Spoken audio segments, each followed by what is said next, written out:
All right, everybody, welcome back to my fun creation where I get to interview people in the real estate space, whether it's from marketing, as we saw last episode, to agents, to anything in between, because it's my show. So, today I have the pleasure of having Mr. Les Walden on from Seneca, South Carolina. And we are going to learn more about him. Fun story, Les helped me with my third grade project on South Carolina. And that was, we won't say how many years ago because that ages both of us. Wow. I know it just aged me since I helped you when you were in third grade. So I'm now officially aged.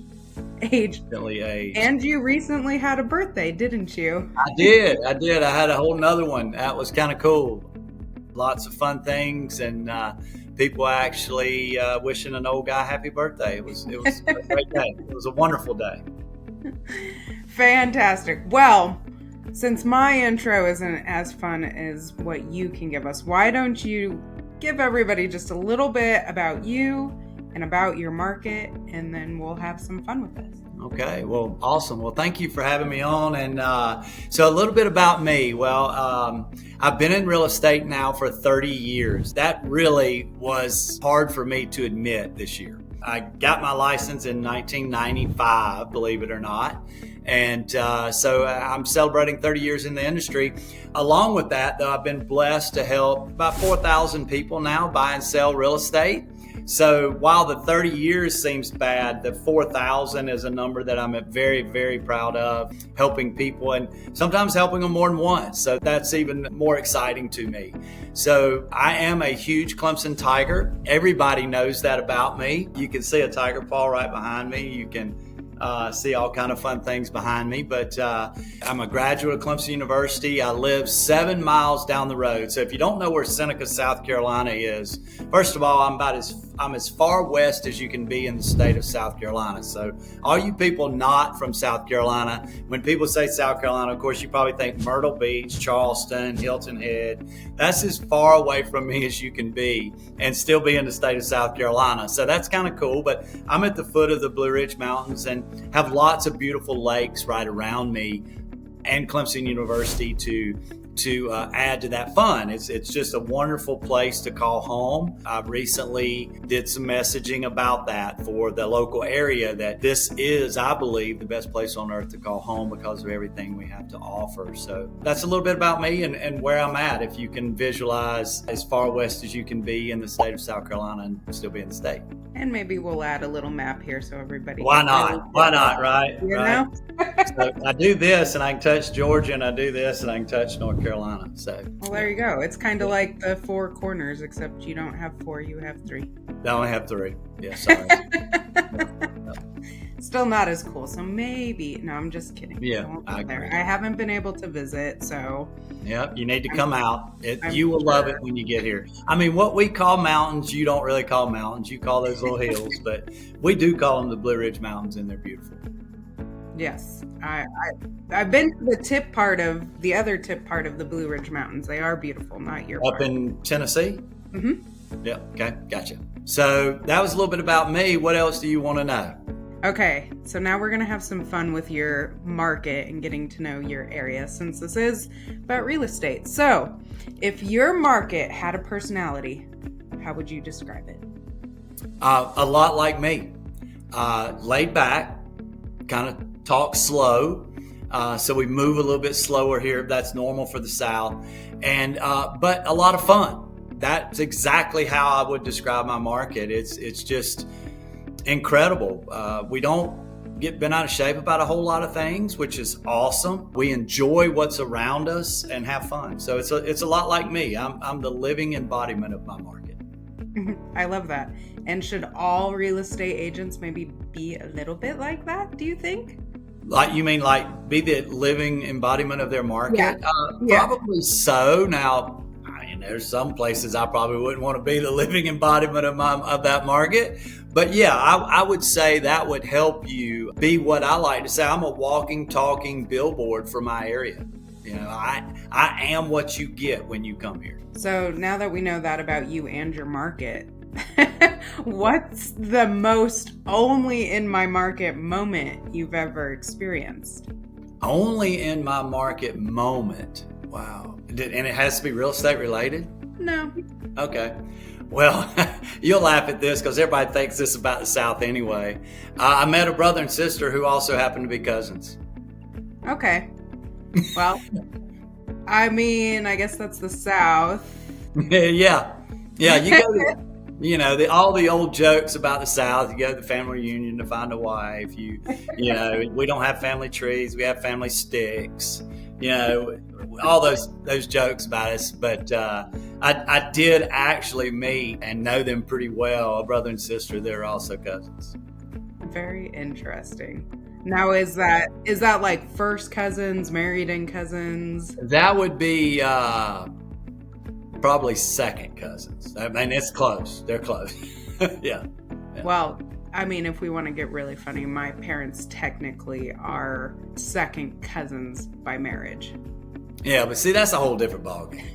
That's just about marriage. We're talking about blood cousins. We're talking about blood brother and sister.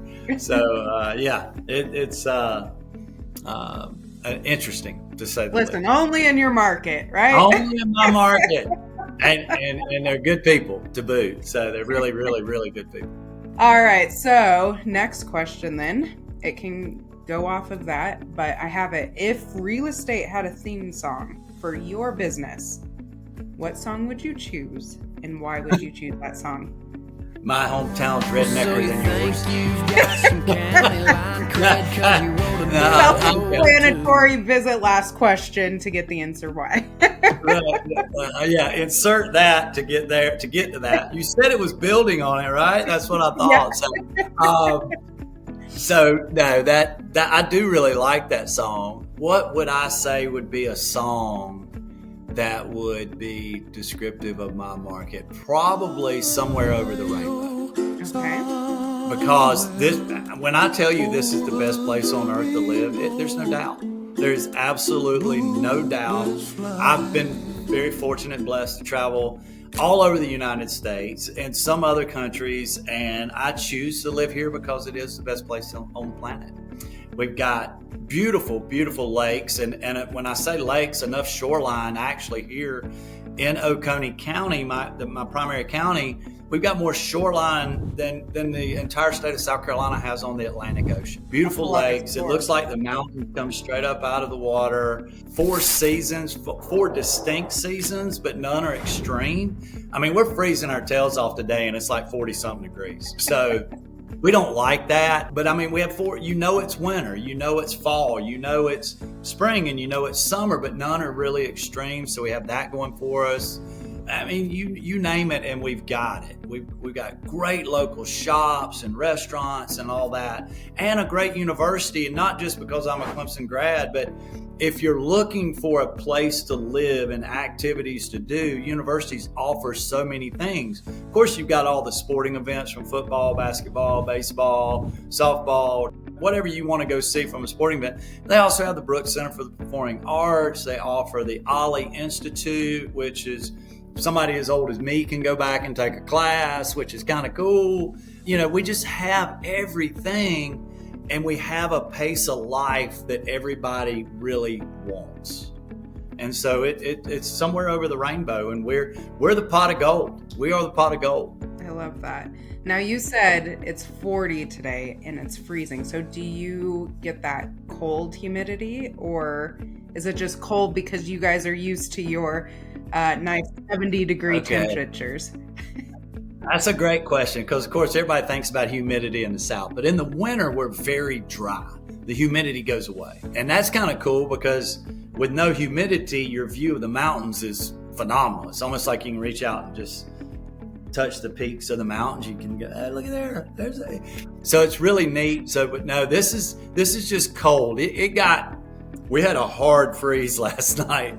Hard freeze meaning it got below 32 degrees. I think it got into the upper 20s, and sun's out today. It's gorgeous. little breeze. So it's warmed up to the low 40s right now, which I think is going to be our high today, which hence why I got on multiple layers and I've taken a couple off, to do this. So I didn't look like a Eskimo or whatever. So we didn't think you were in Alaska or something? North Pole, right? I'm at the North Pole, like, woo! But no, but we, this is cold. Our average daytime temperature in the winter is about 50 degrees. So it's not horrible. Fair enough. But we don't have any humidity in the winter. It actually dries up. Okay.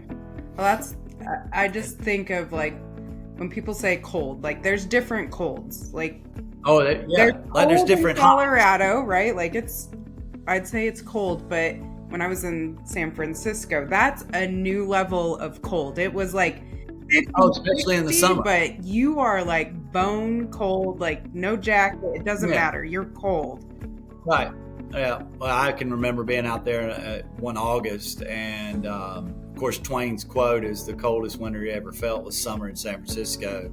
And when I left here that particular August, it was like 90 degrees, 92 or 3 degrees. I get to San Francisco and I had on a golf shirt and, and pants. And next thing I know, it goes from 60 something to like 20 something in 5 minutes. And then I can't see because the fog rolled in. I'm like, this is weird. So yeah, that's a wet, cold, nasty, keep me indoor kind of cold out there. Yeah, it is cold. All right, so let's segue more into your business. And first, I want to know what made you jump into real estate, one part of that question, and then what keeps you here? I mean, you've been here for 30 years. Right. So what made me jump into real estate? So when I graduated from Clemson, I went into corporate America. I was in sales. I knew I wanted to sell. I felt comfortable talking to people, trying to help people figure out what their challenges were, and then did I have a solution for that challenge, right? That's really what sales are all about, is helping people determine their challenge, and then do you have something that could help them fix it? I was pretty good at it in corporate America, and kept looking at the amount of money I was bringing in to the company I was with. And I said, I want to do this for me. And I didn't even know what the word entrepreneur was at the time. So all I kept saying was, I want to do something for me. And I was living up in near Charlotte, North Carolina. Of course, had just graduated from Clemson, and just through research and checking, looking for something I could do for me, real estate presented itself. And so I said, I think real estate is this avenue that I can do something for me. I think I can be really good at it. And the third part of that was I wanted to move back to Clemson, closer to Clemson. So I packed up everything, packed up my wife at the time, and she was all for it too, because she was from down near Clemson. And we took off back to Clemson, and I got into real estate. Worked my rear end off when I got into it, and made it a career. So that's how I got into it. What made me want to get into it was I was selling anyway. I was selling in the corporate world, and understood early on through some great mentors that in sales, what you're trying to do is help someone determine what their challenge is, what their issue is, and then can you help them fix it? And if you can, you got a deal, right? And so I felt like I could translate that into the world of real estate. So why am I still in real estate? What I found when I got into real estate and started helping people with that basic principle. Alyssa, you got a problem. You need a house. I can help you solve that problem. I can help you find the right house, help you get the best deal, the best terms for you. I can help with that. But the internal gratification, when I helped you accomplish that, when I know that now you and your family have the shelter, one, right? We all got to have shelter, but the place that you're going to build memories, the place that you're going to look back and say, oh my gosh, I can remember when my girls turned 8, when my girls turned 9, when my girls turned 10. I can remember the party we had in the backyard. I can remember we did this. The internal gratification I got from that was unmatched from anything I'd ever done in my life. And so that's what's kept me in it. That's what keeps me excited today, is that potential of today being the day that I can help someone accomplish their goal, whether it's finding that new home or whether it's helping them move on to the next stage of their life and sell a particular home for them, and then what are the next steps. I always said I never worried about the money. I worried about helping you solve your problem, and the money always showed up. So that's why I'm still in it. I still love what I do, and I can't imagine not doing it or doing anything else.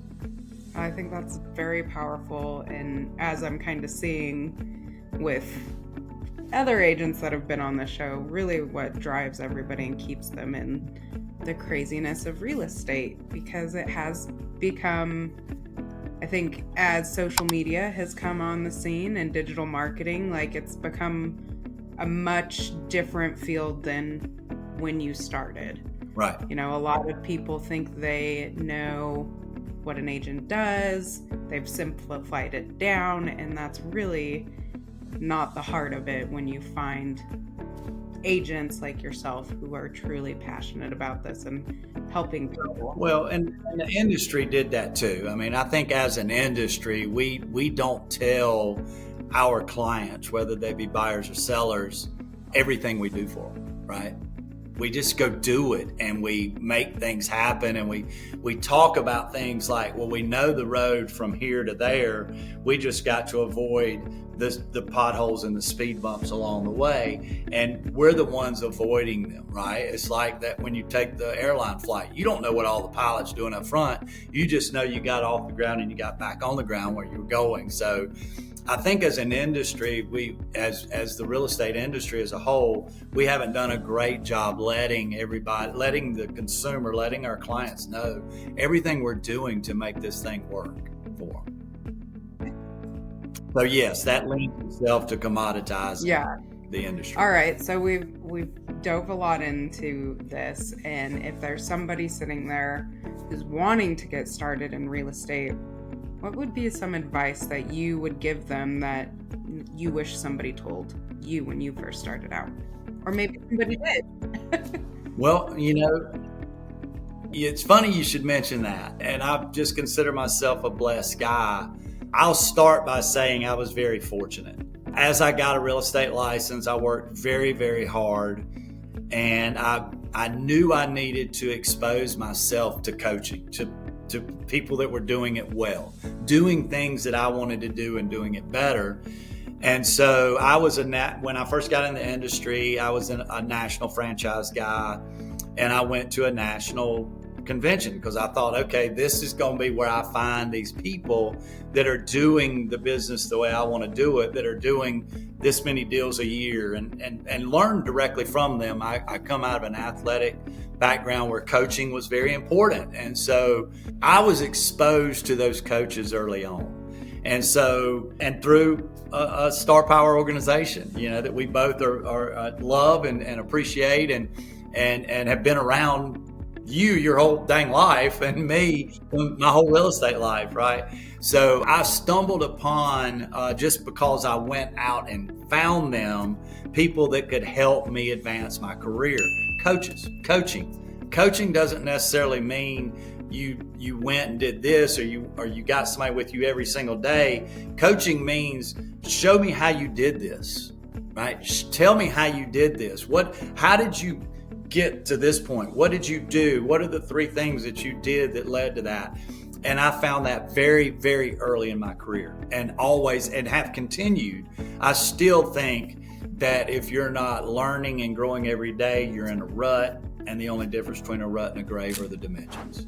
So you've got to keep learning. And so I work really hard to learn something every day, whether it be something sales related, or whether it be something marketing related, or whether it be something technical about housing that I need to know a little bit more about. I work very hard to learn every day. And so again, somebody new in the business, find those coaches. Now you can do that a lot of ways. You can get on a team in your local market that has that ability to coach you up, or you can go out like I did, because in my market there was no such thing as a team. Of course, 30 years ago, who knew what a team was, right? There probably wasn't 20 of them around the country, but I went to these conferences and found these people to help me and say, this is how I did this. And find the ones that will break it down for you. It's one thing for somebody to say, well, I generate this many leads a month and we convert this many a month.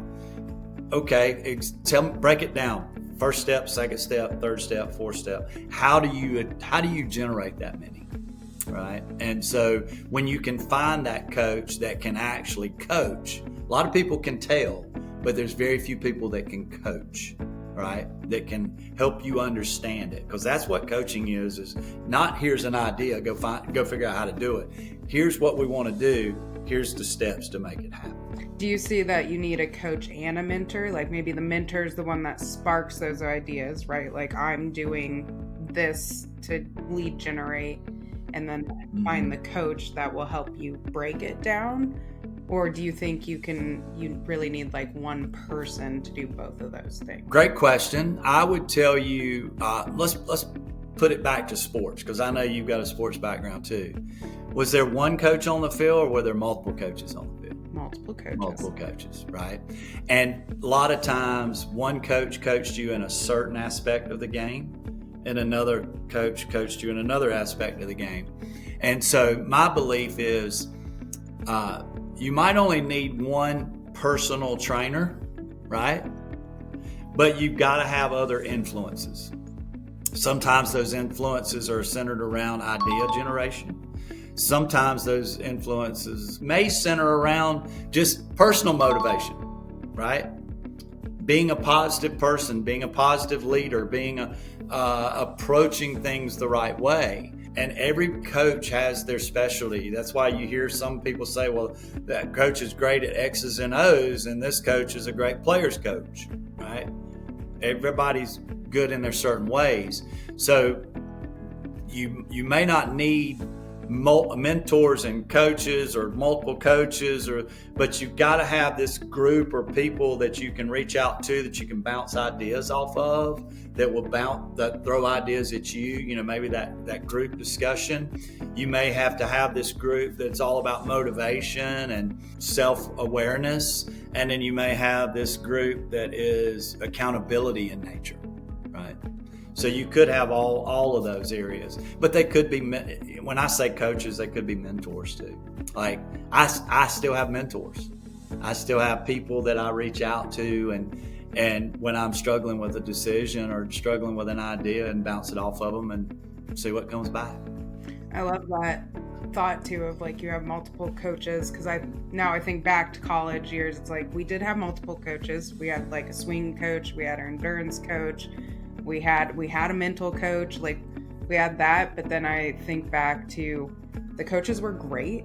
They got me, step by step, this is what I needed to do. But I also needed the mentors, which were my teammates, especially the ones that had been there a while, to, when things got hard, to go to and be like, okay, am I completely out of my mind on this? Or do I need to like receive some tough love and you tell me to, suck it up, buttercup, because we got to get through this. Right.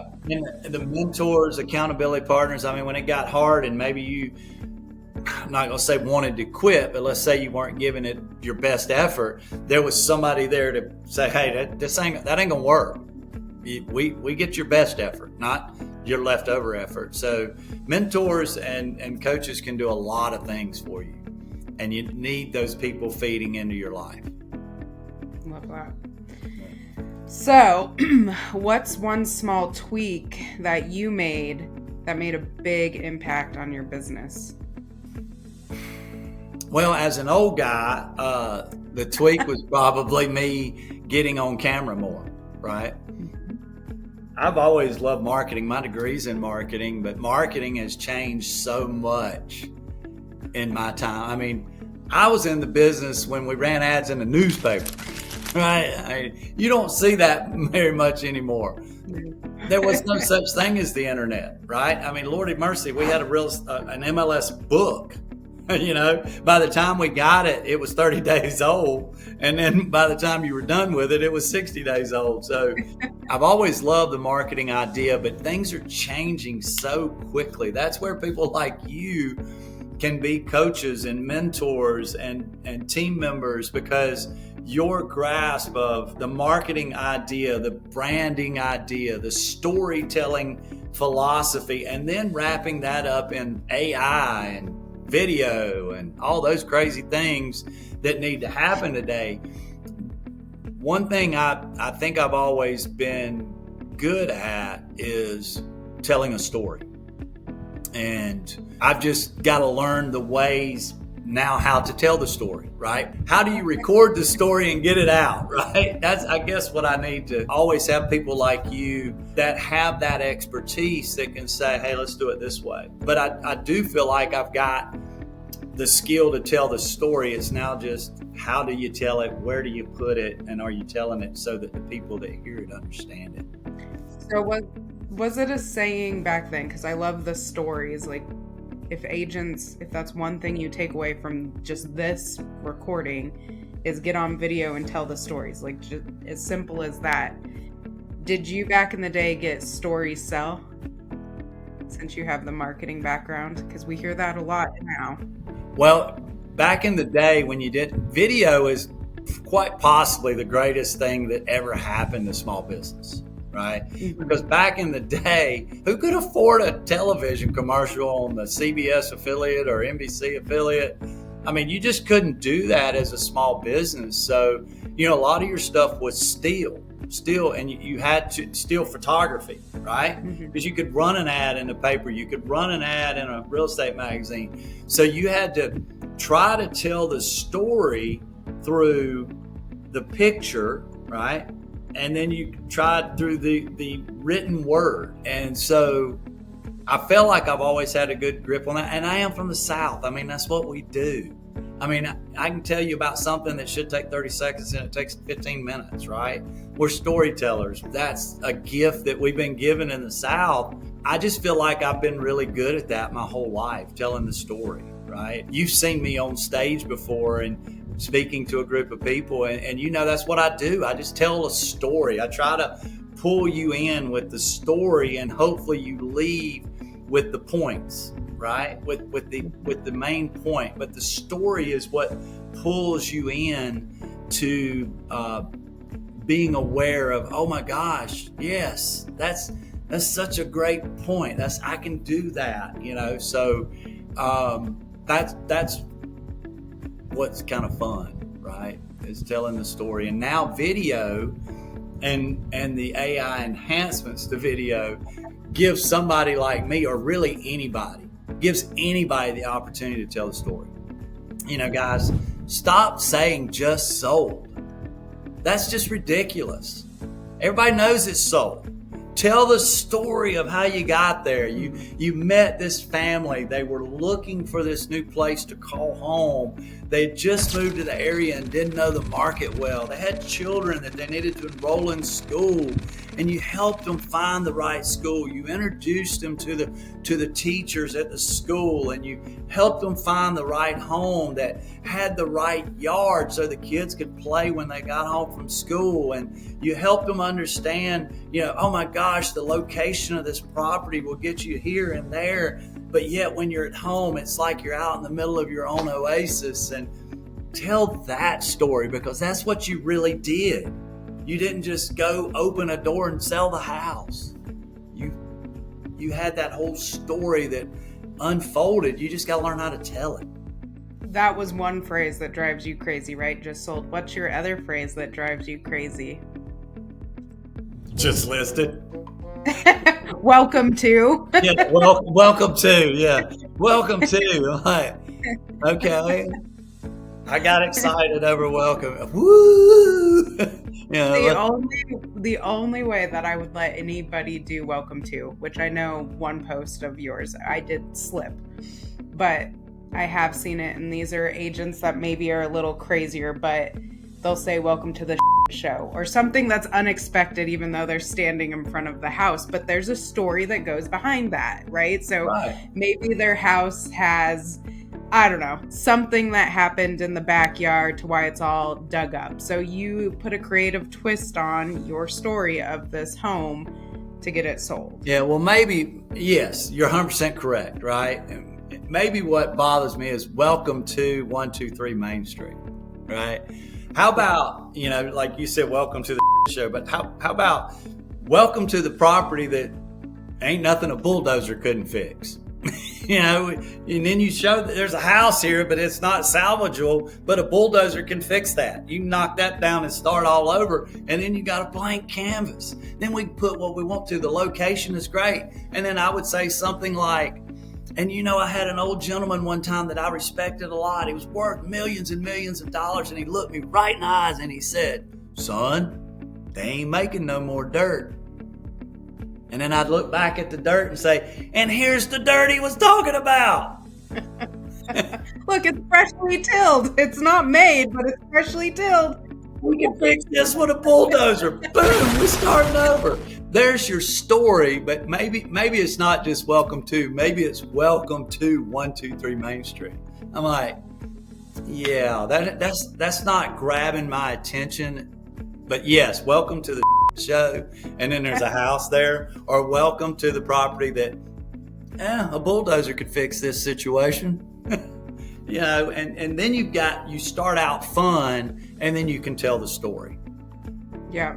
Another way for the agents that are not crazy or not, I would say maybe those two were extremes, but you could go into something more family oriented. So welcome to the home where your memories are about to be made. Right. And then paint pictures for them, right? You're putting them in the house. They can see themselves in the house. Okay. Right? So how about this? I mean, that's your marketing brain just going. So what you do that, and then you get some extras, and in the video, or maybe you just AI creates it now, of kids running through the backyard, right? Because that's a memory. That's a memory. I guarantee you've got that memory from your girls running around doing stuff outside. So you could say, well, I want to welcome you to the place where you and your family are going to write the next chapter of your life and the memories that come with that. And then all of a sudden we cut to the backyard, and there's kids running across the backyard. And we come inside, and there's a family sitting around a table having a dinner. We cut inside, and then there's a family sitting around watching a movie all together. Those are the memories, right? Yep. My children are older now, but I remember those things. I remember, one of my homes being out in the front yard and playing a form of baseball, I guess, with my girls. We were using a tennis racket for the bat, and it was a little play tennis racket, and Dad was getting beat, so he got a little mad. So the next pitch, he decides he's going to hit a home run, and swung the racket so hard that the tennis ball went through the racket, like it busted all the strings out. So the game was over. I was hoping you were going to say that, because my brain, I was envisioning where this was going, and I was like, yes. Yeah, I mean, Dad was getting beat, so he had to end that story real soon. Had changed that tune, and I swung the little racket too hard, and that tennis ball just went right through the string, so the game was over. Dad didn't win. No, the game was over, and I guess that wasn't even a home run. It was a foul ball or something, because the ball didn't go anywhere. It went behind me. So, but I remember that. You remember those kind of things. I remember just watching movies with my girls, and those are the kind of things that the stories you want to tell when you're introducing a property. It's not just welcome to 123 Main Street. Oh wow, it has 3 bedrooms and 2 bathrooms, and it has a nice kitchen, and it has a living room. Well, I'm gonna guess all your photography and your videography and 3D, all that's covered, people. All that is covered. Well, listen, any house probably has all of those things you just mentioned. Mm-hmm. We would hope. Right. Well, maybe it's the one that needed the bulldozer to fix. Yeah. If not, maybe we revert back to something fun. Yeah, tell the story, right? Just tell the story, but video and AI and professionals like you that do that and understand that. If you get somebody, and I'm sure you could say, if you got somebody that wants to tell the story and knows how to tell the story, that makes your job a little bit easier, right? It does make it a little bit easier. And if you're sitting there right now and you're like, I don't know how to tell stories, open up ChatGPT or your favorite large language model and have it role play with you and help you come up with some story. We're not saying the stories have to be real. Or you can just come to the South and hang out with us Southerners, because that's all we do. I mean, we tell stories. So speaking of stories, we'll have 2 questions left. But since we've been on this topic, what is the craziest or funniest thing that has ever happened during a showing? Yeah, I can't tell that on this. That you can tell. Why all my male guests are like, well, I can't tell that story.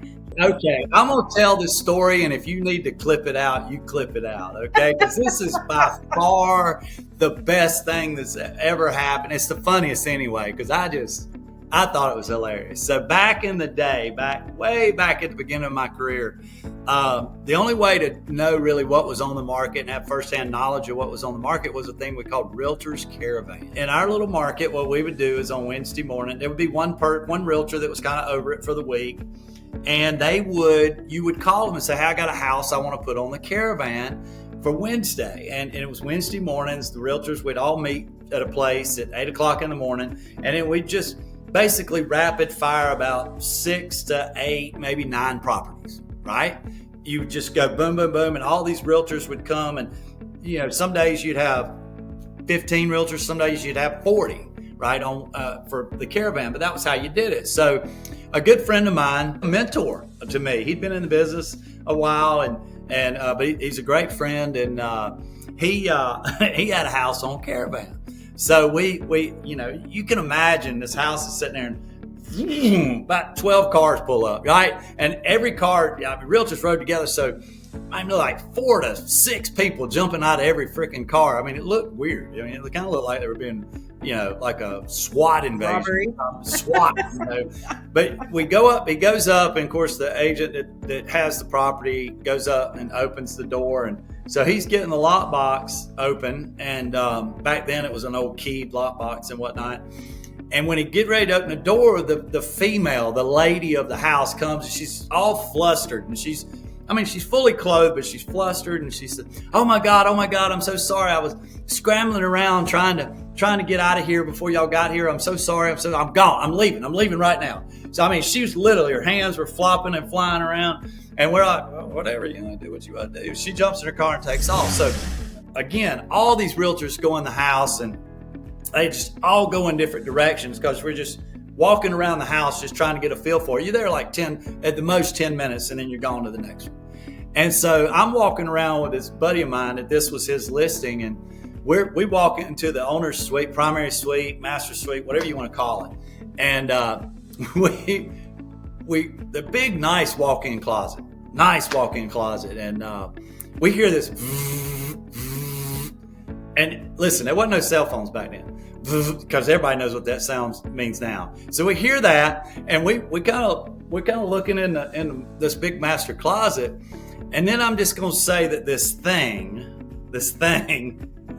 jumps off the top shelf and is hopping around kind of on the floor. And it happened to be a hardwood floor. Okay. It's really getting after it. And my buddy, then he's all of a sudden felt really bad, because he said, damn, I don't even know if she got done. So he picked it up. He was braver than me. He picked it up and turned it off, threw it back up on the top shelf. And to my knowledge, he never told the owner. To my knowledge, he never told her. But that made my day. I mean, I just walked by him. We were in the same office at the time, and with the same national franchise. And I just walked by and go, and he just die laughing. So that's one of the best. At least for me, it was funny. It was funny. Oh man. So if you need, thank you for sharing. You can clip that out if you need to. I think that can stay in. Okay. I love hearing every agent. Every agent has a crazy story. Yep. Yep. And if you don't, it's coming. I think most agents that have been in the business 10 years or more could probably write a memoir of things, that happened. Yeah. And those could be fun stories that you then educate your sellers on. Okay, let's just be sure that all toys, children and adults, Yeah. are put away. Yeah. All toys are put away. Yeah. Yeah. Yeah. I mean, and you learn lessons from those kind of things too. I had a situation one time where an appointment was made. The lady of the house went to the gym. Of course, appointments are made normally hour time frame, right? 2 to 3. Mm-hmm. And I didn't explain to her that 2 to 3, that was the show up time. That was not, they'll show up at 2 and be done by 3. So she comes back from the gym and jumps in and right at the end time, like we'll say it was 3 o'clock. And she goes and jumps in the shower. Well, the agent shows up and shows the property. So, you learn things too. I say that one because I promise you, that was years and years and years ago. I tell every seller now but when the appointment comes up and it says 2 to 3 or 3 to 4, that's the show up time. That's not show up at this time and go. You don't come back home until a good 30 minutes after that. And if you see a car in your driveway, keep driving. So yeah, so you learn lessons from those great things, those things that happen like that too. Those great things. Yeah, they're great. They're great. They're valuable teaching tools. I love this so much. Well, I have kept you long enough. So my tradition here, which yes, I did borrow from the Diary of a CEO, but I love it. My last guest left this question for you. So if you can invite 3 people to dinner, living or past, who are you inviting for dinner and why?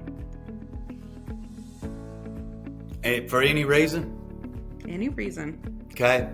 I would invite Howard Brenton. I would invite my dad. And I would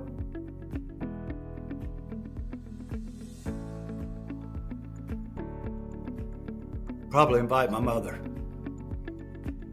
I could still take her to dinner, thank goodness. But those 3 people, I think, have had the biggest impact on me in my life. So that would be a great dinner to me. And I'd have to call Howard Dirk Lance. Just be like that. So I feel like that would be a very memorable dinner and full of lots of laughs, knowing Howard. And knowing you, I'm sure your parents would have a good time as well. I would like to think they would, and enjoy hearing things about me that maybe they didn't already know.